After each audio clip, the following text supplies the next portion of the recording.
Bom dia, meu irmão, bom dia, minha irmã. Que a graça e a paz do nosso Senhor e Salvador Jesus Cristo seja contigo, com sua família hoje e sempre, amém?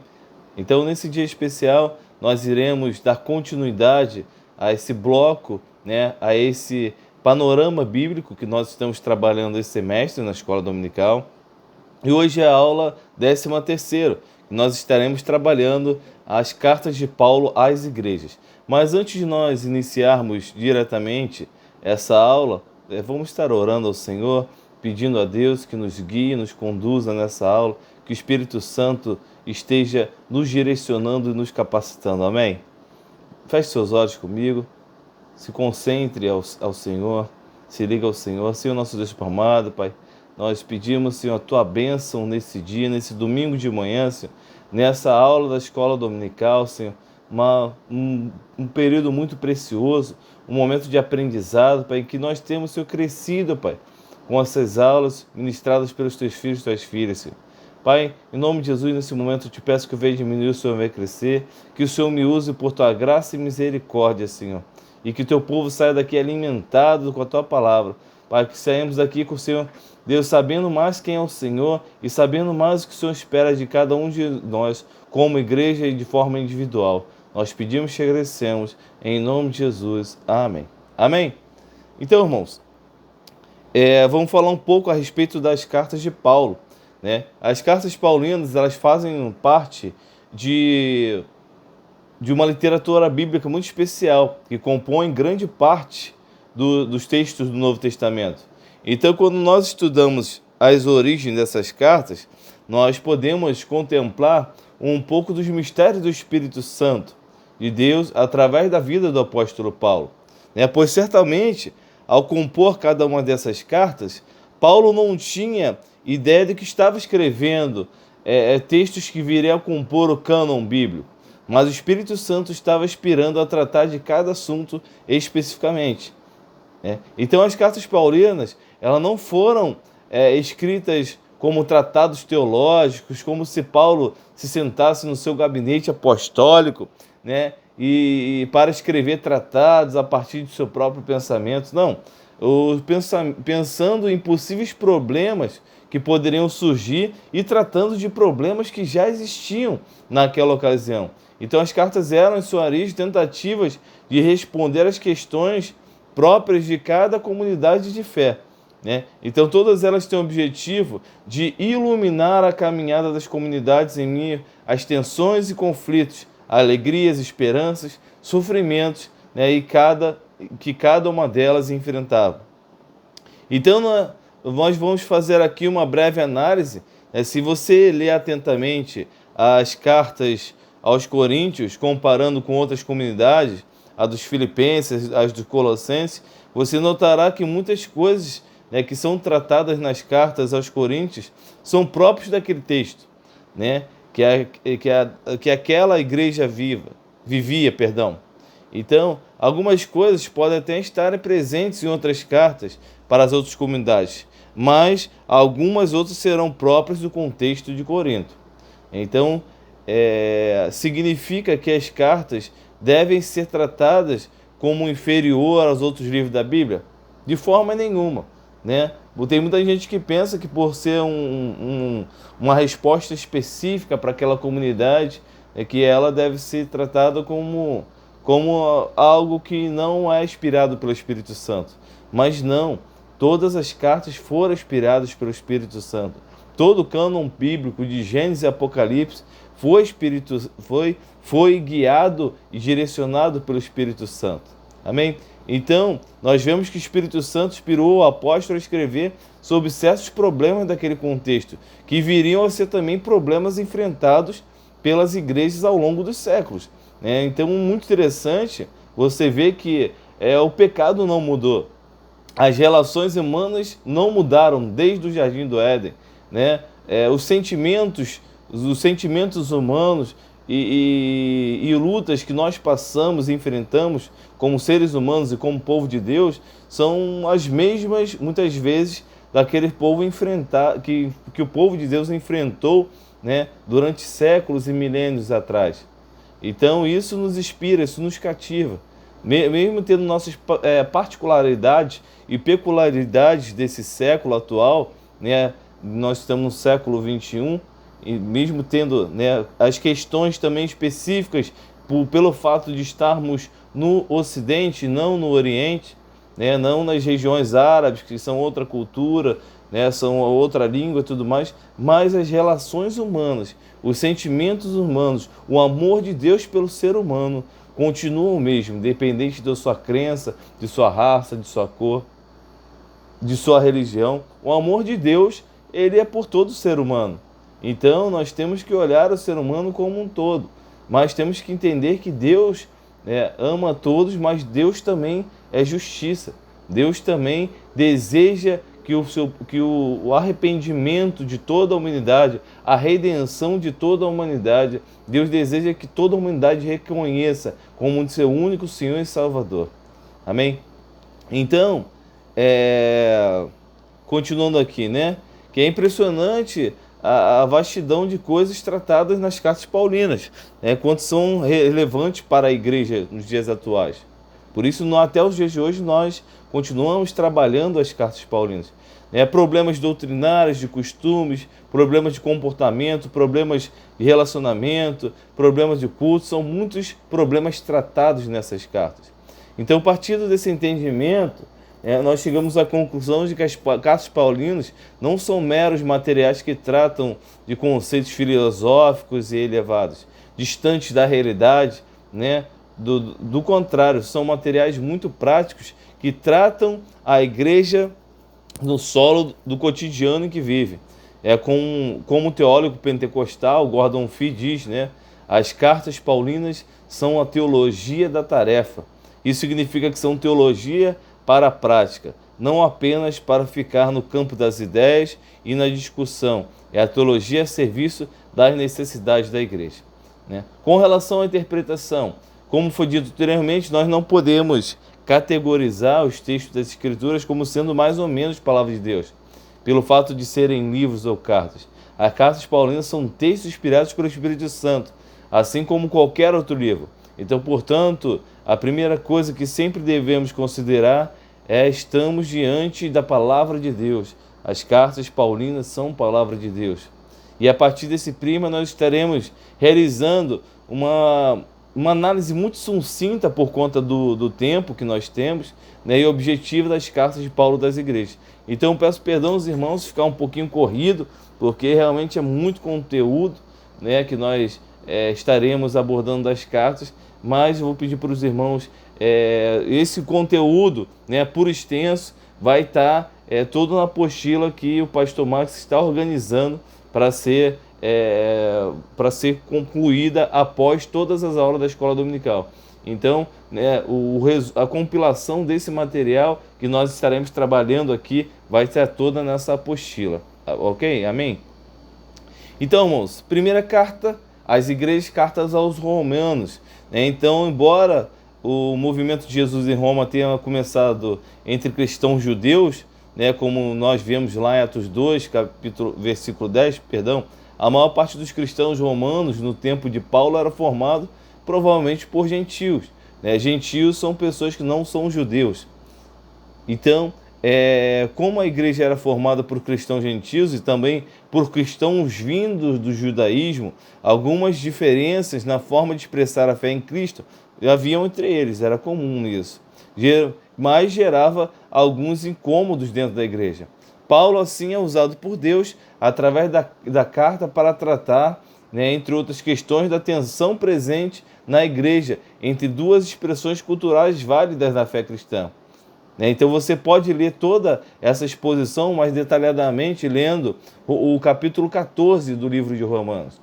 Então a carta de Paulo aos Romanos, ela consiste na mensagem que Jesus, tanto o judeu quanto o gentil, poderão ser salvos.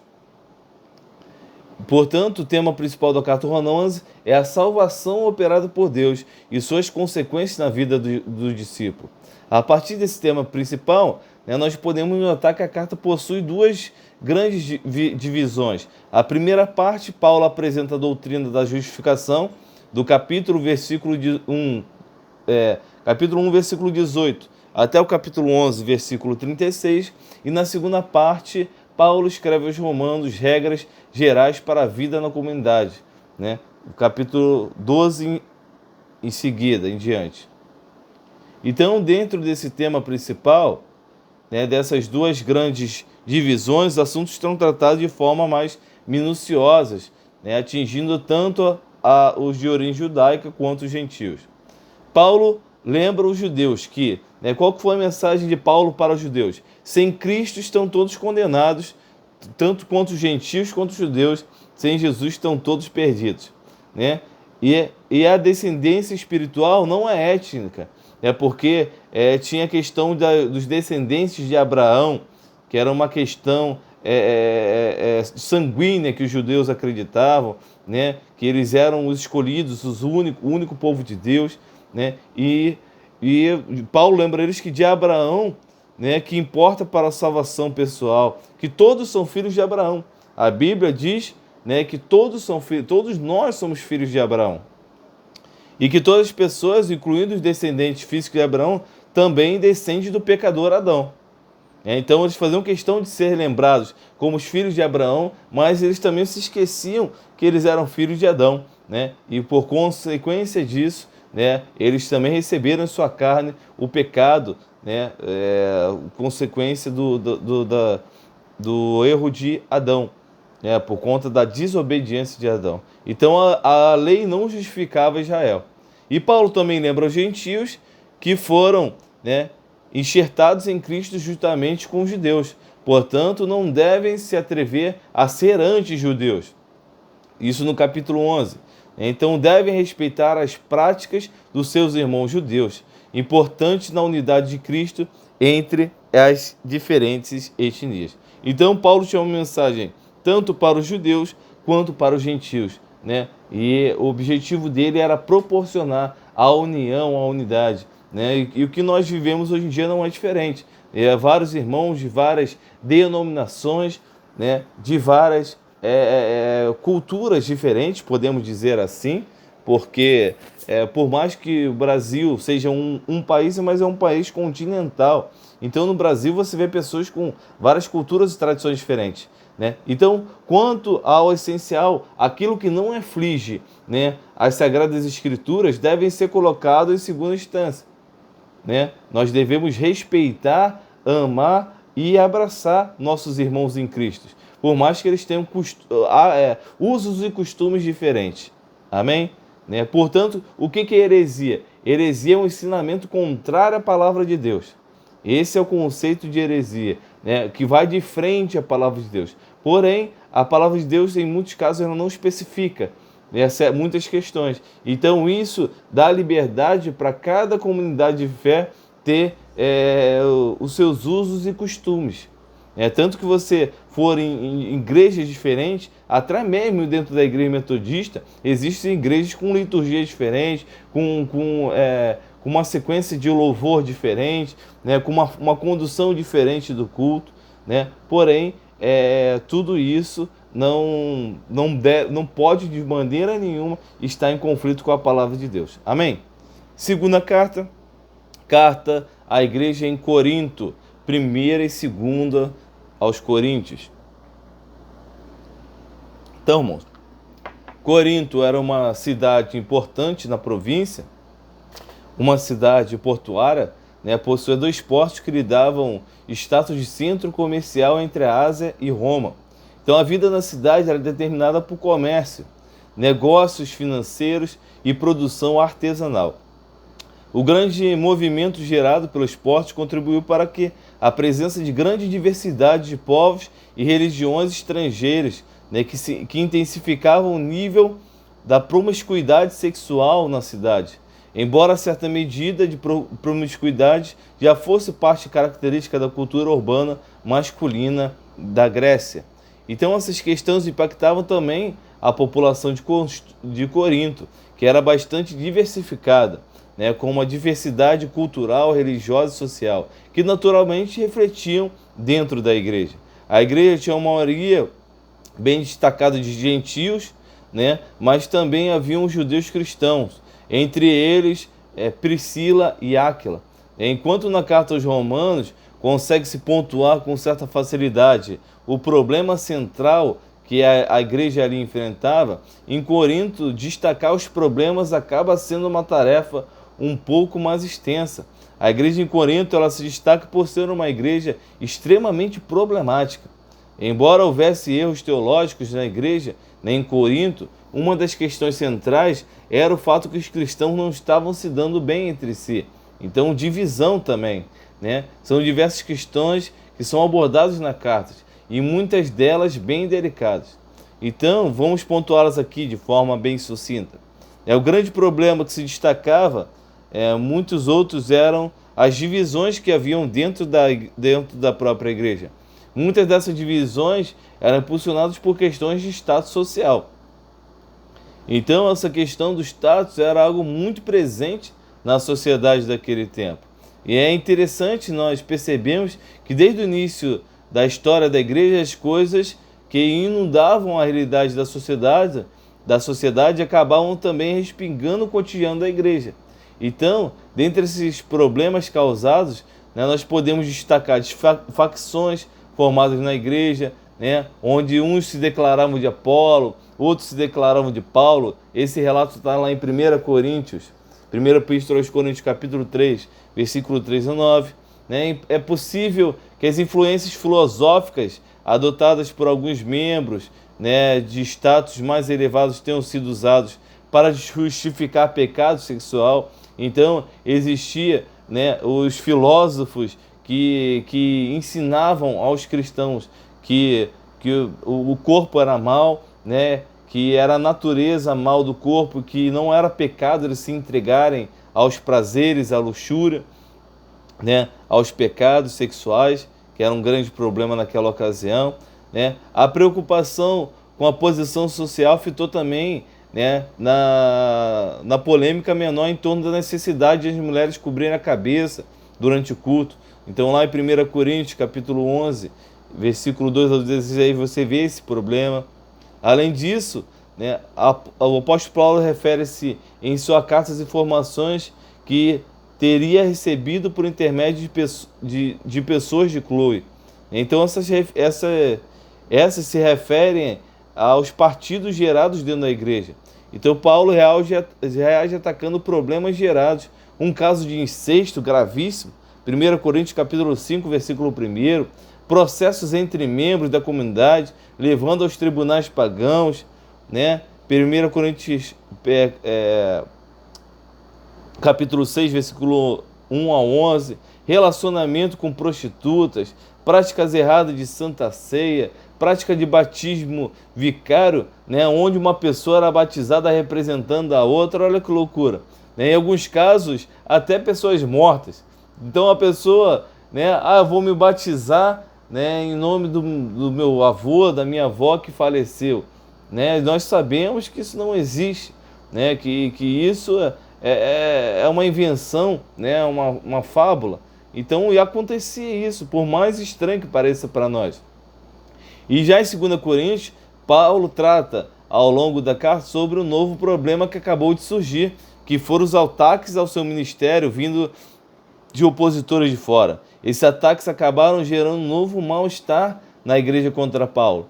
E ele, então, trata ao longo de quase toda a carta, apontando os aspectos que sustentavam o seu ministério, como sendo um ministério legítimo. Então, pelo fato de Paulo não estar em Jerusalém, né, de Paulo não estar no colégio apostólico, vamos dizer assim, né, junto com os demais apóstolos, né, o Paulo sofreu também ataques dentro da igreja, também acusações de que ele era um falso apóstolo, né, de que Deus não tinha um chamado, de que ele estava fazendo o trabalho que realizava de forma ilegítima. E Paulo ali se defende diante dessas acusações, né? Além de tratar a respeito de diversos problemas que a igreja enfrentava, né? Então Paulo tratou sobre os temas importantes para a instrução da igreja, fundamentais, né? Dentre os temas relevados na segunda epístola aos Coríntios, matrimônio é a condição de não casado, virgens e viúvas, carne sacrificada, dom do Espírito, amor, o dom supremo, ofertas para Jerusalém, né? Em 1 Coríntios capítulo 5, do 6 aos 8, é falado sobre o perigo do pouco do fermento que leveda toda a massa. Então, o que Paulo quer dizer com isso? Pequenas quebras de princípios, pecados que vão sendo tolerados na vida da igreja, vão corroendo a santidade e causam estragos gigantes. A igreja de Corinto chegou naquele estado, não foi do dia para a noite, mas foi através de uma tolerância ao erro durante anos, né? E o remédio é dado aqui no versículo 7. Joguem fora o velho fermento. Então, são pequenos erros, são pequenas concessões que a igreja vai fazendo, né, que as pessoas vão fazendo, que quando vai ver já estão num buraco muito fundo, já abriram mão de muitos princípios. Então, por isso, nós não podemos negociar com o pecado. Nós não podemos, temos que consertar os pequenos erros. A Bíblia fala sobre as raposinhas, né? Então nós temos que tirar as raposinhas, temos que vigiar as pequenas coisas, porque entrando as pequenas concessões, quando se vai ver, os grandes problemas estão formados, ok? Então vamos agora, carta aos Gálatas. Nessa comunidade de fé, nós veremos uma carta escrita pelo apóstolo Paulo com o propósito de corrigir desvios doutrinários que as igrejas estavam abraçando para viver. Após o apóstolo Paulo passar pela região da Galácia e os instruir da doutrina, alguns homens chegaram em seguida e deturbaram tudo aquilo que eles haviam recebido como instrução, pervertendo o evangelho de Jesus Cristo. Olha o problema aí. Então, ao contrário das cartas estudadas anteriormente, a carta aos Gálatas não foi escrita para uma igreja específica. Conforme nós vemos em Gálatas, capítulo 1, versículo 2, a carta é destinada às igrejas da Galácia. Então podemos comparar esse cenário como vemos na estrutura da Igreja Metodista do Brasil. Hoje ela é formada por 8 regiões eclesiásticas, mais 2 regiões missionárias. Nossa igreja ela faz parte da primeira região eclesiástica, que pega todo o território da capital fluminense, Baixada Fluminense e Sul Fluminense. Então, ao escrever para as igrejas da Galácia, o apóstolo Paulo estava escrevendo uma carta circular, né, que seria lida por todas aquelas igrejas. As igrejas nessa região, elas eram predominantemente gentílicas, conforme nós vemos no relato do capítulo 4, versículo 28, capítulo 5, versículo 2, capítulo 6, versículo 12. Então, o grande problema tratado nessa carta não é algo na esfera relacional da igreja. Ela não estava enfrentando um grave problema de divisão, uma quebra de comunhão, mas a questão é doutrinária. As igrejas da Galácia estavam sofrendo uma forte influência de missionários judaizantes que exigiam que os cristãos da Galácia, né, a passarem pela circuncisão, né, afirmando que somente poderiam ser salvos se realizasse a circuncisão. Olha só, né? Então eles estavam querendo ali trazer de volta os costumes da lei e colocando como condição para a salvação, sendo que não foi isso que Jesus ensinou. Né? Isso gerou um grande problema naquela ocasião. Então o tema principal da carta aos Gálatas é a justificação pela fé. Né? O que seria essa justificação? A justificação é a grande obra que Deus opera em nosso favor pela remissão dos nossos pecados. Né? Nós somos remidos e lavados pelo sangue de Jesus. Então o apóstolo escreve com muita dedicação palavra de instrução para corrigir os desvios doutrinários que geraram danos na vida das igrejas. Isso fica bem escrito lá em Gálatas capítulo 4, versículo 13 a 16, onde Paulo fala sobre a felicidade que aquela igreja tinha recebido por meio do evangelho e que se perdeu através da falsa religiosidade que lhes sobrevieram pelos falsos ensinos. Então, como é importante nós termos um ensino correto da palavra de Deus, interpretação correta da palavra de Deus. Né? As heresias têm destruído muitas igrejas, têm destruído muitas famílias, têm prejudicado bastante o trabalho das igrejas sérias de Jesus Cristo por conta dos escândalos. Né? Nós vemos hoje em dia, nos dias de hoje, assim como naquela época, muitas aberrações. Porém, com a questão da internet, né, com a questão da televisão, né, coisas que não existiam na época, infelizmente, um falso profeta, um ensinamento errado, ele corre com muita velocidade. E nós podemos dizer, né, que muitas vezes entra com muito mais facilidade e muito mais velocidade do que uma sã doutrina. Porque assim como educar filhos, né, para você ensinar as coisas certas para os seus filhos, como é que você faz? Você fala uma, você fala duas, você fala 3, 4, 5, 6 vezes. E para a criança aprender um palavrão, uma coisa que não deveria, uma coisa feia, basta ela ouvir uma vez só. E infelizmente, falsas doutrinas, falsos ensinamentos são a mesma coisa, né? Então, muitas vezes, o apóstolo Paulo ficou ali anos instruindo, anos pregando, né? Anos falando a respeito das coisas de Deus, e logo após vem um falso profeta que distorceu muita coisa, né? Falsos profetas, não foi só um, mas falsos profetas que distorceram e causando um grande prejuízo àquela comunidade de fé. E aí Paulo tem que escrever as cartas circulares para estar colocando em ordem essas questões básicas e principais. Então, né,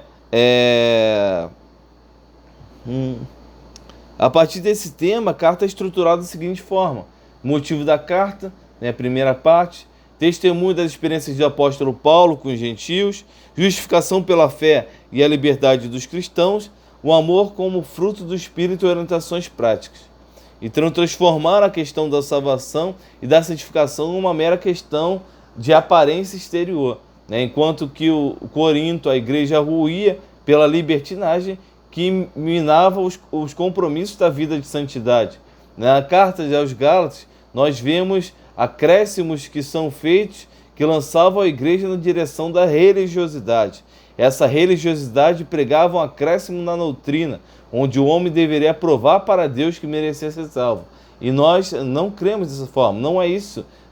A salvação não é pelo mérito. Então esse foi um ponto perigoso, porque pervertia a lógica do Evangelho de Cristo. O Evangelho de Cristo é uma boa notícia que anuncia que Cristo pagou o preço pelos nossos pecados e que na comunhão com Ele nós recebemos os méritos da salvação por pura graça de Deus. O engano que os Gálatas estavam abraçando tornava sem valor o sacrifício de Jesus, ensinando que os homens deveriam cumprir os rituais da lei judaica para serem salvos, como se o homem dependesse de cumprir todos os sacrifícios e rituais para ser salvo, né? E é por isso que Paulo refresca a memória deles com a pergunta que vemos no capítulo 3, versículo 2. Queremos apenas saber isto: você recebeu o Espírito Santo pelas obras da lei ou pela pregação da fé? Né? Ele está lembrando que aquela igreja, que ele não precisou cumprir rituais para alcançar a salvação em Jesus Cristo, mas ele bastou apenas que aceitassem pela pregação do Evangelho que foi lhes pregada. Então não seria agora que eles deviam cumprir as leis cerimoniais judaicas para serem salvos. Então isso significa que eles poderiam viver, isso não significa que eles poderiam viver de qualquer maneira, em hipótese alguma. Aqueles que recebem a graça de Deus são regenerados e passam a viver de uma forma diferente. Isso é tratado no capítulo 5, versículos 16 ao 26. Então não somos salvos pelas obras, mas obras santas são geradas na vida daqueles que são salvos. Então nós podemos resumir numa frase de John Wesley: a justificação é a grande obra de Deus que opera em nosso favor, e a remissão dos nossos pecados, na regeneração, renascimento, é o que Deus opera em nós, e a renovação da nossa natureza decaída, corrompida. Então, essa é a mensagem central de Paulo a essa comunidade de fé. Agora a carta aos Efésios. Nós vemos em Atos o início da igreja, Atos capítulo 18, versículo 24 ao 28. Nos mostra que a obra ali começou de uma forma muito intensa, muito forte, através de homens e mulheres de Deus que eram e continuam sendo forte referência até os dias de hoje para toda a igreja. O texto nos mostra um homem eloquente, poderoso nas Escrituras. Passava ali pregando a mensagem do Evangelho. Qual o nome desse homem? Era Apolo. Em Atos capítulo 18, versículo 24. Então ali Apolo se encontrou com outras duas pessoas que já vimos, né, aqui anteriormente. Quem foram? Áquila e Priscila. E além desse trio de peso, em seguida, chegou um homem de Deus para contribuir ainda mais, que foi o apóstolo Paulo. Então, que honra tremenda que essa igreja teve. Olha só, né? Apolo, Áquila, Priscila, o apóstolo Paulo. Né? Então, foi uma igreja muito abençoada.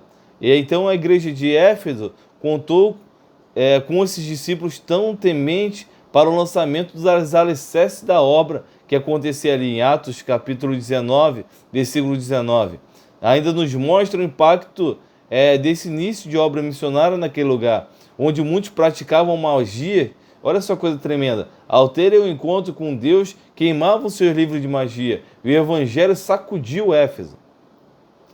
Ao todo, o apóstolo permaneceu em Éfeso por 3 anos, período mais longo no mesmo lugar, né? De acordo com o que é relatado na Bíblia, em Atos capítulo 20, 31. Nenhum outro lugar o apóstolo permaneceu por tanto tempo.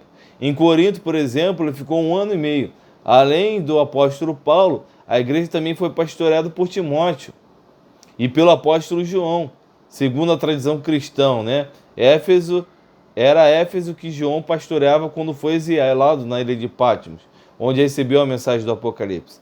Então, diante do tema que conduz a carta, nós vemos 2 questões que representam as dificuldades enfrentadas pela igreja: unidade e insegurança. Quando lemos Efésios capítulo 1, versículo 15 ao 23, é a oração de Paulo pelos Efésios, que vemos ali a referência sobre o propósito da carta, a posição da igreja em relação a Cristo. A igreja recebeu uma autoridade dada por Cristo para viver nesse mundo. Então, em Efésios capítulo 2, versículo do 11 ao 22, Paulo vai expor para a igreja sobre a unidade dos gentios e dos judeus através da cruz de Cristo. A inimizade que havia entre eles foi quebrada a partir do sacrifício de Jesus. Em Cristo, tanto gentios como judeus estão sendo edificados para serem morada de Deus no Espírito.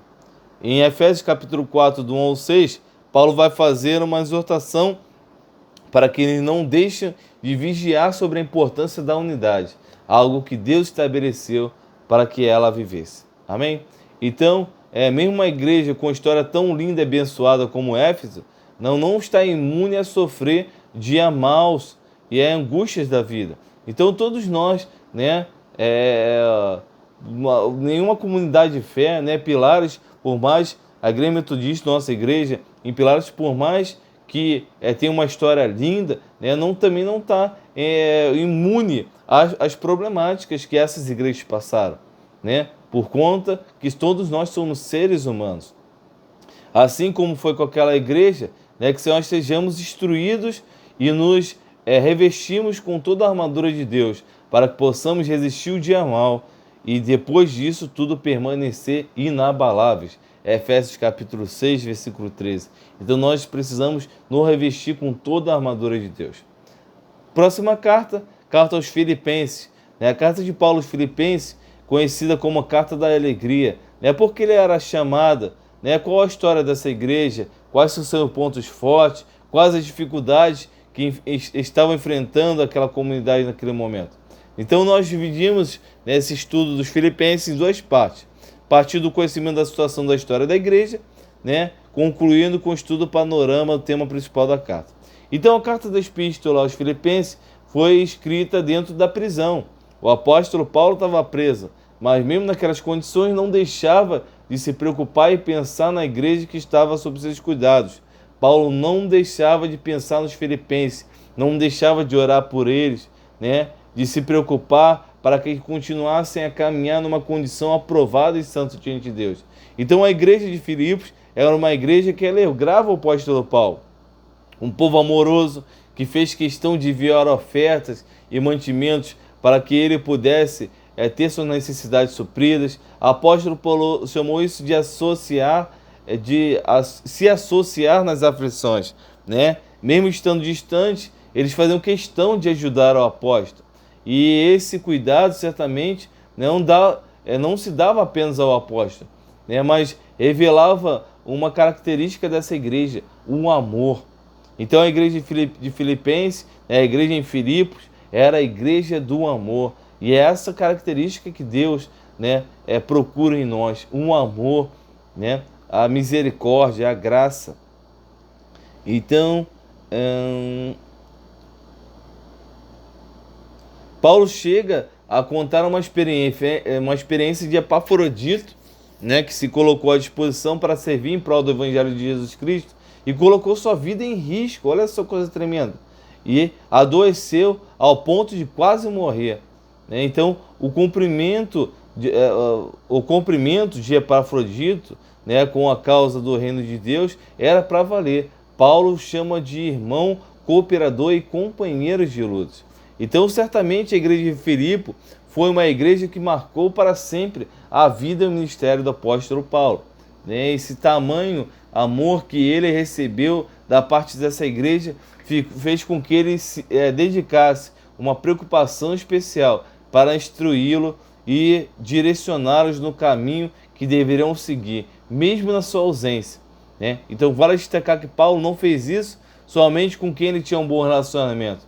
Né? Vemos que mesmo com os coríntios, com quem Paulo teve diversos problemas, ele não deixava de se preocupar. Então, o que isso quer dizer? Né? Que nós devemos insistir e persistir em todos, não desistir de ninguém. Mas, realmente, quando você está trabalhando com pessoas, né, que abraçam o seu coração, né, que se relacionam emocionalmente com você, né, pessoas que compreendem que você está ali por um chamado do Senhor, que você ama aquela igreja, né, que Deus te levantou como líder e aquele a qual, né, Deus iria conduzir a sua igreja, né, se torna muito mais fácil, né, irmãos?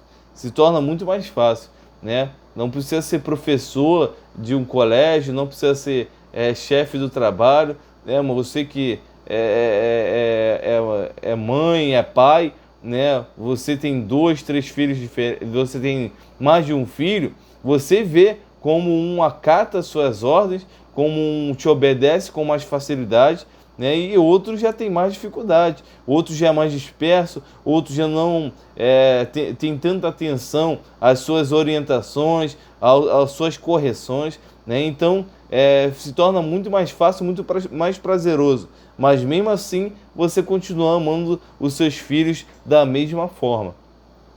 E da mesma condição era a questão de Paulo, né?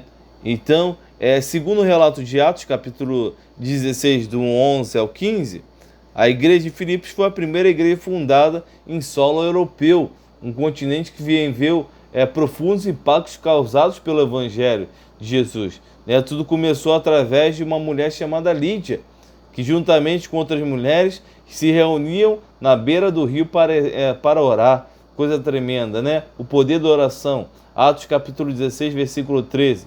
Então Lídia era uma mulher temente a Deus, que recebeu a mensagem do apóstolo Paulo, pregou e em seguida abriu a porta da sua casa para receber Paulo e seus companheiros na viagem missionária. E aí ele começa a história daquela igreja. Então nós podemos destacar, né, na carta 2 problemas que ameaçavam essa intensidade no amor dessa igreja que nutriu por tanto tempo. O problema doutrinário e outro relacional. O problema do doutrinário era o mesmo que assolou as igrejas da galáxia. Falsos pregadores, judaizantes, né, que obrigavam os filipenses a se circuncidarem. Né? Então, nós vemos as mesmas problemáticas. Né? Então, já o problema relacional envolvia 2 pessoas que exerciam um papel importante na igreja. Evódia e Sítique. E está aqui em Filipenses 4, do 2 ao 7. Então, a solução apresentada pelo apóstolo Paulo, ela resolveu essas questões, né, que estava enfocado no que realmente interessava. Ter um coração de servo humilde, a exemplo de Cristo, alegrar-se no Senhor e focar no que realmente interessa, né, e vigiar nos pensamentos. Então, essa foi a instrução que o apóstolo Paulo deu àquela igreja. Próxima carta, a carta aos Colossenses. Né? A igreja de Colossos está situada na Frígia, onde muitas pessoas eram religiosas, havendo uma certa variedade de práticas. Há evidências na presença judaica naquela região já no século VI a.C. Ao que tudo indica, o judaísmo frígio sofreu influência significativa da cultura da região e também o cristianismo, ao receber uma região, naquela região, também sofreu influência de pensamentos locais, sofrendo modificações que corrompiam pontos importantes da fé. É o que a gente fala, né, da contaminação. Então, esse histórico da região onde estava localizada a igreja dos Colossenses impactou diretamente na comunidade. Uma igreja inserida no contexto onde é absolutamente normal aquilo que chamamos de sincretismo religioso. E o que é sincretismo religioso? É quando misturam aspectos de diferentes religiões dentro de uma só, né? Era uma marca muito presente em Colossos. O apóstolo Paulo trata diretamente na carta que escreve aos Colossenses. Uma outra coisa interessante, né, que descobrimos em Colossenses é sobre a outra igreja que também fazia parte do contexto, a igreja de Laodiceia. Inclusive, essa carta escrita aos Colossenses era uma carta circular, que devia ser lida pelos colossenses e também encaminhada para as outras igrejas próximas que fossem instruídas quanto a esse mesmo problema enfrentado. Então, a confusão doutrinária estava fazendo com que os colossenses deixassem de lado o que era realmente importante para a vida. E ao invés de buscar a santificação, abandonando as obras da carne e viver as obras de amor de Deus, eles estavam mais preocupados com seguir certos misticismos e cultos idólatras. Ao invés de focar na vida e focar no viver evangelho, estavam preocupados com práticas religiosas, praticar atos religiosos confusos, achando que isso levaria o status deles diante de Deus, sendo que desde o passado Deus já tinha falado a respeito dessas coisas, né? Então, dentro dos temas abordados da carne, nós podemos destacar o principal assunto, a resistência contra as heresias, né? Paulo inicia a carta já declarando, no capítulo 1, a sua preocupação e oração para que os colossenses crescessem em entendimento e sabedoria nas coisas verdadeiras, pois seria da maneira que eles conseguiam viver de modo digno diante de Deus. Então nós temos que ter muito cuidado com a sã doutrina. A heresia, ela destrói, né, a igreja, ela arrebenta com a sã doutrina, levando muitas pessoas à perdição, a inventarem, né? O pastor Max conta uma experiência muito interessante sobre uma igreja que ele chegou e tinham 3 cadeiras no púlpito, né? E ali representando o Pai, Filho do Espírito Santo. Então, tem muita gente que vem de outras religiões, né? Que vem de religiões afrodescendentes, que vem do catolicismo e querem incorporar muitas coisas dessas outras religiões dentro do cristianismo, né? E você vê muitas aberrações, pessoas vestidas de branco,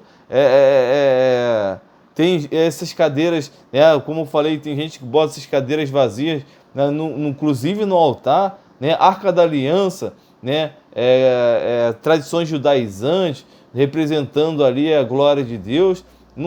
A glória de Deus não está mais na Arca da Aliança. Nós somos o templo do Espírito Santo de Deus. A glória de Deus está dentro de mim e de você, através da ação do Espírito Santo. Amém? Então as pessoas, elas misturam as coisas, elas confundem as coisas, né? Trazem práticas bíblicas antigas, né? E coisas até de outras religiões, né? Para dentro da igreja, como se fosse algo importante, fundamental, né? Um novo Mosè. Então nós temos que ter muito cuidado com essas coisas, muito cuidado, né? Com aquilo que é essencial para o Evangelho. Amém? E para finalizar, irmão, já encerrando aqui, a carta à igreja em Tessalônica, no caso 1ª e 2ª Tessalonicenses.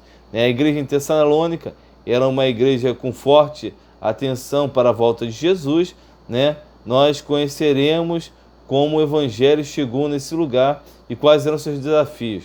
A cidade de Tessalônica era uma cidade muito relevante naquela época, era a capital da província imperial da Macedônia, uma cidade que tinha uma localização favorável para o transporte e que ofereceu diretamente a cidade como uma importante rota comercial, possibilitando seu desenvolvimento e prosperidade. Além disso, a arqueologia já comprovou um forte traço idólatra na cidade, com cultos a Ísis, Serapis, Dionísio e Cabiros, e dos Cabiros, né? Então a igreja de Tessalônica surgiu debaixo de muita luta e dor. Nós podemos conhecer a história da chegada do evangelho ali em Atos capítulo 17, versículo do 1 ao 8. Ao chegar na cidade, Paulo e Silas foram até a sinagoga para pregar o evangelho, declarando que o Messias tão aguardado pelos judeus já chegou, seu nome é Jesus. O versículo 4 nos mostra que alguns desses foram persuadidos a juntarem a Paulo e a Silas. E o mesmo aconteceu com numerosa multidão de gregos piedosos e mulheres importantes, né?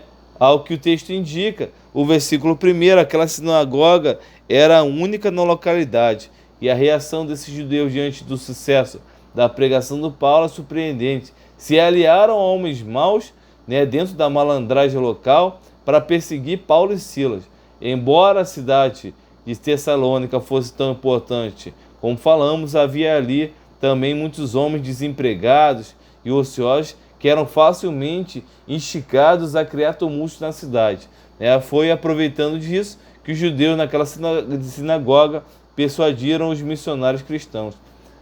Um grande alvoroço foi criado na cidade ao ponto de atacarem a casa de um homem chamado Jason, né, que acolhia Paulo em sua casa. Diante de toda a confusão, Paulo e Silas tiveram que ser enviados a outra cidade. Então foi debaixo desse contexto que nasceu a igreja de Tessalônica. Então, uma igreja não tem a mesma história que a outra. Tem igrejas que na sua plantação as coisas fluem no amor, né? Que tem desafios, mas muito menos intensos do que outros. E tem outras localidades, outros momentos que a plantação, né?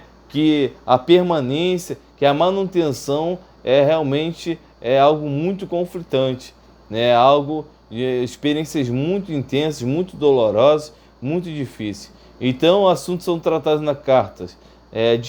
Paulo destaca as questões importantes para o encorajamento da igreja. O trabalho de Paulo em Tessalônica, a perseguição por causa do evangelho, né? As boas notícias trazidas por Timóteo, a instrução de vivemos uma vida santa. Então, entretanto, o tema principal da carta era algo que estava que estava tirando a paz dos irmãos daquela igreja, que é o que vai acontecer com os irmãos que já morreram. Olha só que coisa interessante, né? A preocupação deles era esse. O que vai acontecer com aqueles que já morreram?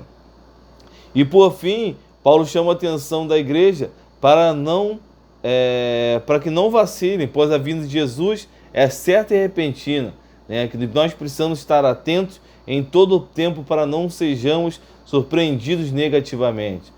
Justamente esse tema, a volta de Jesus, o tema principal de 2 Tessalonicenses, né? Menor do que a primeira carta, esta é direta em um assunto ensinando sobre o juízo de Deus, a grande apostasia e a ação do Espírito Santo.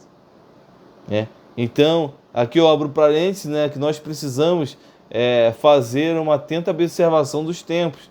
Nós vivemos em dias de grande apostasia, dias de abandono do Evangelho genuíno, do arrependimento e da santificação, em troca de um falso Evangelho que não confronta o pecado, né? Nós vemos aí o Evangelho da prosperidade, nós vemos aí vários outros evangelhos que não são o Evangelho de Cristo, né? E o pecado continua sendo pecado, seja ele qual for.